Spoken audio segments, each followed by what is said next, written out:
নমস্কার বন্ধুরা, কেমন আছেন সবাই? আজকে অনেক দিন পর চলে এসেছি একটা লম্বা ভিডিও নিয়ে। সবসময় আমি মেনলি শর্ট ভিডিও দিই, লম্বা ভিডিও খুব একটা করা হয় না। তো আজকে আমার ছেলে ঘুমিয়ে পড়েছে আমার ডিনার তৈরি করার আগে।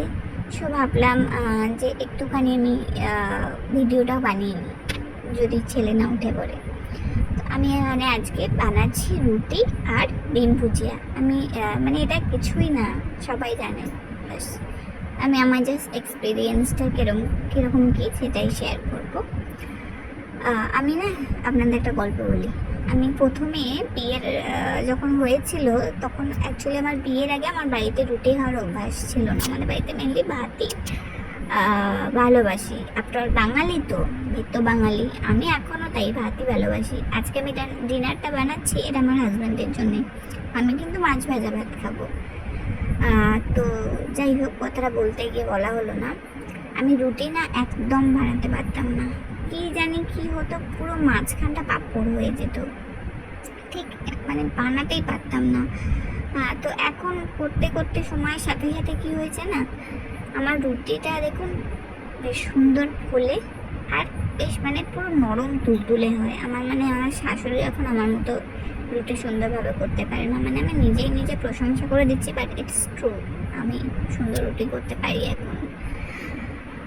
তো এই রুটির কথা বলতে গিয়ে মাথায় আসলো, আমি যেমন রুটি খেতে পারি না, আমার ছেলেটাও না এরকমই হয়েছে। একদম আমার বলে রক্ত নিয়ে এসেছে সত্যি। আমার ছেলেটাও একদম রুটি খাবে না, সব কিছু খাবার খাবে, আমি রুটি ওকে দুধ দিয়ে দিই, ডাল দিয়ে মেখে দিই, চা দিয়ে দিই, আমার ছেলে কিছুতেই রুটি খাবে না, শুধুমাত্র তাল রুটি খায়।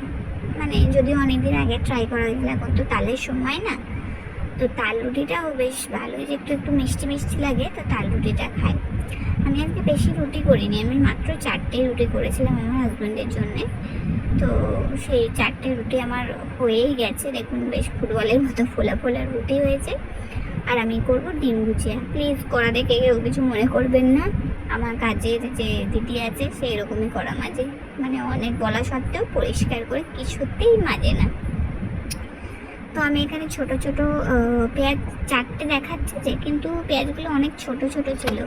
আমি আগে চিমনিটা অন করতে ভুলে গেছিলাম। এখন যেহেতু তেলের কাজ করবো, তাই চিমনিটা অন করলাম। এদিকে আমার কড়াও তাড়াতাড়ি হয়ে গেছে, ওই জন্য পেঁয়াজগুলোকে আমি চটপট করে কেটে কেটে কোন রকমে একটু কাটে নিয়েছি, খুব সরু করে কাটতে পারিনি।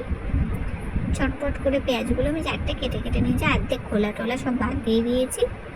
এবার পেঁয়াজগুলো আমি জাস্ট একটু সর্ষের তেল দিয়েছি, সর্ষের তেলের মধ্যে পেঁয়াজটা দিয়ে দিলাম। এবার পেঁয়াজ দেওয়ার পরে আমি দেব আধখানা টমেটো আর একটা কাঁচা লঙ্কা। এদিকে আমার কড়াটা বাই বাই করে ঘুরে যাচ্ছে, আমি সারাইসে খুঁজে পাচ্ছি না। কাঁচা লঙ্কাটা নিয়ে নিলাম, আর আধখানা টমেটো দিলাম, আর একটু এখানে আমি নুন দিয়ে দিলাম। নুন দিলে পেঁয়াজগুলো একটু নরম হয়ে যাবে, আর একটু ভাজা ভাজাও হয়ে যাবে। এদিকে আমি ভুল করে দিয়ে দিয়েছি ফুল স্পিড গ্যাসে, আর তাই করে আমার ধোয়া উঠছে। এরপরে আমি বেশি করবো না, দুটোই ডিম ভুজিয়া করব। কেন কি আমার ফ্রিজে একটু তরকারিও আছে, দুপুরে বাঁধাকপি করেছিলাম সেটা আছে, তারপর ছানা পুরো আছে। কে কে এই মিষ্টিটা জানেন একটু কমেন্ট করে জানাবেন, ছানা পুরো। তো এই মিষ্টি আছে আর বাঁধাকপি আছে, জন্য দুটো ডিম ভুজিয়া করেছি। আর এখানে আমি একটু চিকেন মশলা দিয়ে দিয়েছি, একটু জিরে গুঁড়ো দিয়ে দিয়েছি, আর একটু সামান্য লঙ্কা গুঁড়ো দিয়ে দিয়েছি। এবার একটু বেশ ভালো মশলাদার না হলে আমার হাজব্যান্ড আবার পছন্দ করে না, বলে কী করে এরকম বলে। আমার হয়ে গেছে রুটি।